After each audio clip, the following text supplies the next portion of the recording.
Je veux dire un mot sur ces images. Je reviens à ces images. Je n'utilise pas le mot espérance, mais j'espère que vous voyez où est l'espérance dans tout ça. C'est cette idée fondamentale que chacun ait ce mystère qu'on ne va jamais cesser de découvrir. Dans l'horizon, touche l'horizon de Dieu lui-même. Tout est possible. Il faut simplement répondre, devenir ce que nous sommes appelés à devenir. Mais dans cette connaissance de Dieu, parce qu'on avance toujours, il y aura toujours des images. Et c'est là où le chrétien vit une espèce de paradoxe. D'un côté, il dit qu'aucune image n'est adéquate pour dire qui est Dieu. Et d'autre côté, il dit, mais puisque je suis un homme et je ne suis pas Dieu, j'ai besoin des images pour avancer vers Dieu. Certaines personnes ne sont pas confortables avec cela. On peut renoncer complètement à des images, ce qui peut être une catastrophe, parce que c'est quelque part lié à notre humanité. Moi, je n'ai pas besoin des images. Ou on peut se bloquer, se figer avec une image. Donc les images dont nous avons besoin, les bonnes images dont nous avons besoin, on ne parle pas des images négatives, mais les images positives dont nous avons besoin peuvent aussi nous détourner de Dieu si nous imaginons que l'image que nous avons coïncide avec la réalité de Dieu. Si on arrive à ce point-là, on arrête le processus. On ne peut pas avancer parce qu'on est satisfait avec cette image de Dieu. Et c'est une vraie aventure. Je considère ça aussi une partie de notre espérance. Nous pouvons toujours avancer dans notre connaissance de Dieu, dans la connaissance de l'autre, si nous acceptons ce principe que toutes les images que nous avons de l'autre sont inadéquates. Et pourtant, nous avons besoin. Donc, tous les jours, il faut remplacer l'image que nous avons par un autre qui est plus proche de la réalité. Et il y a un grand saint, un grand père de l'Église, Grégoire de Nice. Vous avez entendu parler de Grégoire de Nice? 4e siècle. Il exprime merveilleusement cette idée dans sa 8e homélie sur le Cantique des Cantiques. C'est peut-être des paroles que vous avez entendues. Il est en train d'expliquer cette idée d'image, avancer, renoncer à des images pour aller toujours plus loin. C'est un peu difficile, donc je vais le lire lentement. En effet, ce qui est saisi à chaque instant est certes beaucoup plus grand que ce qui l'avait été auparavant. On avance. Mais comme ce qui est cherché ne comporte pas de limite, elle parle de la recherche de Dieu, le terme de ce qui a été découvert devient pour ceux qui montent le point de départ pour la découverte de réalités encore plus élevées. Ainsi, et ça c'est une très bonne phrase, je le répète constamment, ainsi, celui qui monte n'arrête jamais, allant de commencement en commencement, par des commencements qui n'ont jamais de fin. C'est beau. C'est beau pour la recherche de Dieu, mais c'est aussi beau pour la relation humaine. Il faut le redire une fois. Ainsi, celui qui monte n'arrête jamais, allant de commencement au pluriel, en commencement, par des commencements qui n'ont jamais de fin. Vous voyez pourquoi ça c'est fondamental dans notre relation avec les gens les plus proches de nous, comme les gens les plus loin. Avec Dieu, avec Jésus-Christ. C'est le refus systématique de rester sur les acquis quand il s'agit d'une relation interpersonnelle, finalement. Et puis il continue, jamais celui qui monte n'arrête son désir à ceux qu'il connaît déjà, mais s'élevant par un désir plus grand à un autre supérieur encore, il poursuit sa route dans l'infini par des ascensions toujours plus hautes. Jusqu'ici, je vais encore 5 ou 6 minutes. Oui, pas plus.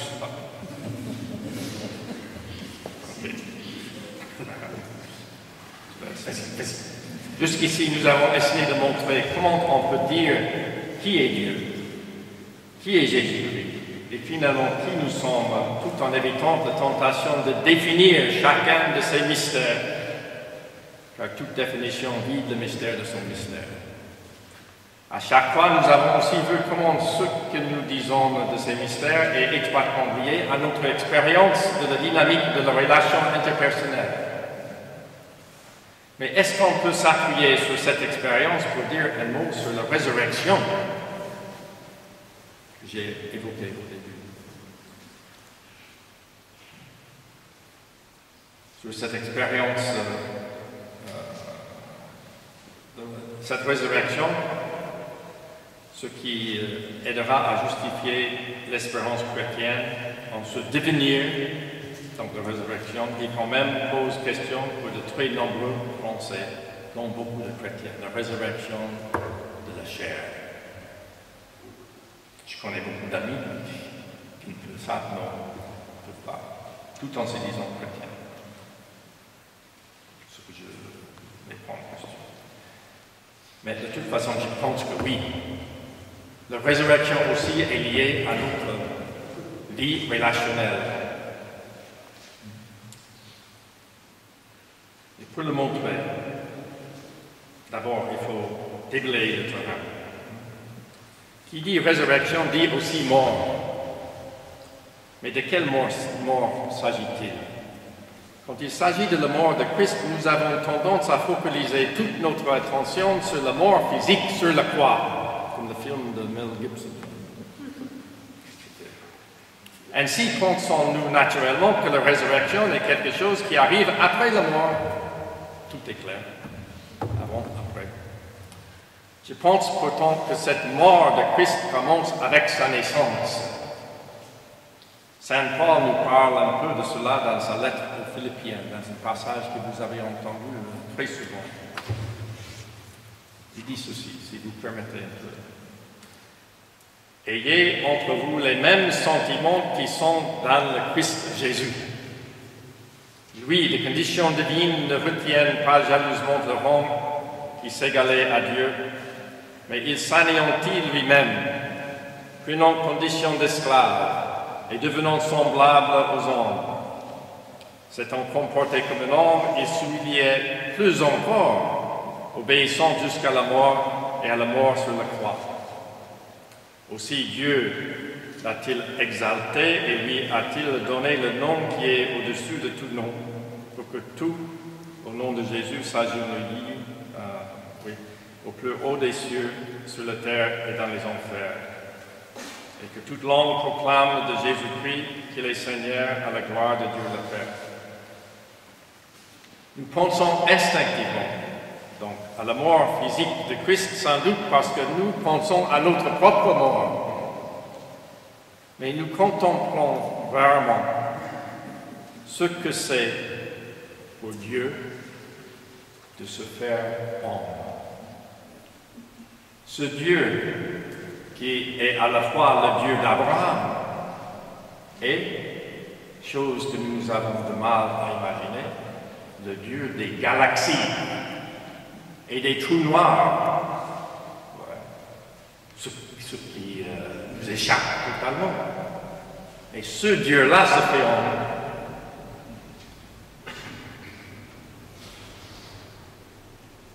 Et cet homme est totalement à l'écoute de Père.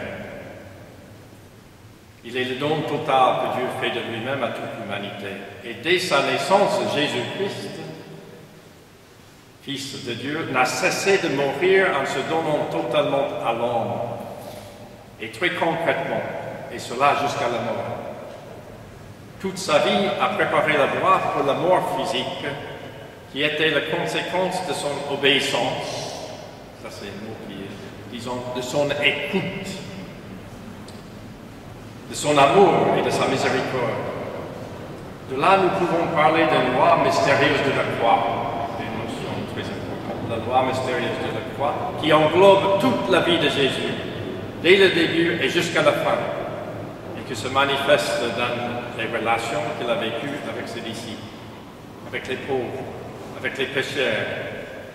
Et Paul nous dit à travers les Philippiens, « Ayez entre vous les mêmes sentiments qui sont dans le Christ Jésus. » Nous aussi, nous sommes invités à entrer dans la dynamique de cette loi mystérieuse de la croix, une loi qui se reflète dans nos propres relations, une loi qui comprit aussi la résurrection. Et c'est évidemment là où nous allons pouvoir voir le lien entre cette loi dont la résurrection fait partie et notre expérience de tous les jours. Je vais faire simple parce que nous n'avons pas 6 heures devant nous. Le meilleur serait de donner toujours des exemples concrets. Cette loi mystérieuse de la croix qui fait partie de notre vie dès le premier instant de notre existence. Prenons la naissance. Je ne sais pas s'il y a des médecins ici, pas trop. Mais là où j'ai fait mes études, on dit que la naissance est véritablement une expérience traumatique. Et pourquoi? Parce que cet enfant, il sort d'une situation fusionnelle et il est projeté dans un monde qui est foncièrement agressif. Et ça pose problème. D'ailleurs, vous avez des personnes qui vont vous aider à remonter à ce moment perdu de cette expérience fusionnelle. Tout l'après est quelque chose de négatif. L'Église voit les choses de notre façon. L'Église reconnaît le côté traumatisant de cette naissance. C'est véritablement une espèce de mort. Mais l'Église dit que cette mort-là est nécessaire pour que l'enfant puisse s'insérer ou être inséré dans un réseau de relations. Il peut insérer dans ce réseau de relations interpersonnelles qui seul le permettrait de grandir comme une personne humaine. Ouais. Et puis, c'est tout au long de la vie, je vais donner. Est-ce qu'il y a quelqu'un ici, certainement, qui a emmené les enfants à l'école maternelle pour la première fois? Le simple rire dit tout. Vous voyez, on passe l'été en disant comment ça va être merveilleux, l'enfant, mais il le croit. On est des monteurs, des arracheurs de temps. Le jour J arrive, on est habillé, on a un bon repas, on emmène l'enfant vers l'école et puis l'enfant hésite un peu parce qu'il a des oreilles qui sont plus fines que les nôtres, mais il entend ces hurlements. Et les parents, au lieu de sauver l'enfant, qu'est-ce qu'ils font? Ils emmènent à l'épicentre. Et puis lâchement, ils larguent l'enfant dans cet enfer, des hurlements, etc., etc. Et premier instinct, revenir à la maison et garder l'enfant dans le cocon familial. Mais il y a un réflexe quand même qui dit non, on ne peut pas faire ça parce que ça serait effectivement quelque part tuer l'enfant. L'enfant doit passer à travers cette mort, la mort à ce petit cocon familial pour élargir son réseau de relations qui le permet à grandir. La loi mystérieuse de la croix. Avec la mort vient la vie, plus de vie. Ouais. Et puis, un jour, on doit quitter la maison. Ah, ça c'est crucifiant pour l'enfant et pour les parents. Mais l'enfant, c'est absolument nécessaire qu'il quitte. Pour qu'il devienne élargi encore, entre dans d'autres relations qui seraient peut-être plus riches que la relation avec ses parents. La mort et la résurrection. Et les parents, dans les meilleurs des cas, c'est toujours douloureux, mais dans les meilleurs des cas, le couple retrouve son vie de couple, ce qui n'est pas si mauvais que ça, après tout, quelques années de difficulté. L'enfant, il va se marier. Alors là, les gens me rient quand je dis, mais le mariage, ça c'est comme une mort. D'ailleurs, dans la cérémonie grecque, en on a la couronne de martyr pour les gens qui se marient. Et on va mourir à quoi? On va mourir à tout un style de vie qui est très agréable. Mais si on accepte cela, on découvre un style de vie, une vie qui est beaucoup plus riche. Et je dis ça aux prêtres dans le séminaire, le célibat. Il faut que le prêtre accepte avec le célibat qu'il va mourir. Mais cette mort nous permet d'entrer dans des relations multiples qu'un homme qui est marié ne peut pas vivre. Ouais. Toujours cette loi mort-résurrection. Avec cela, on comprend mieux ce que le Christ a vécu tout au long de sa vie. Sa vie est marquée par ce loi mystérieux de la croix. Le nôtre aussi. Ouais. Ça prouve rien, mais au moins on peut voir que ce dernier moment de mort physique, et là on fait l'acte de foi, que ça serait cohérent avec tous les autres. Et la résurrection de la chair. Pourquoi la chair? Parce qu'il n'y a pas une seule relation que nous vivons dans cette vie qui ne passe pas à travers le corps.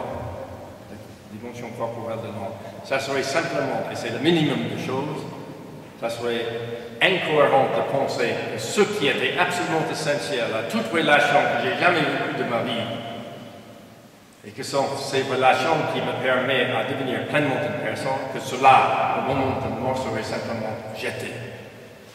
Donc il y a une espèce d'unité de la personne qui dit que ça aussi serait assumé dans la vie de Dieu. On ne sait pas ce que ça veut dire, mais on ne peut pas accepter simplement cette espèce de coupure totale. Je crois que je dois arrêter. Voilà, j'arrête. En tout cas, merci. C'est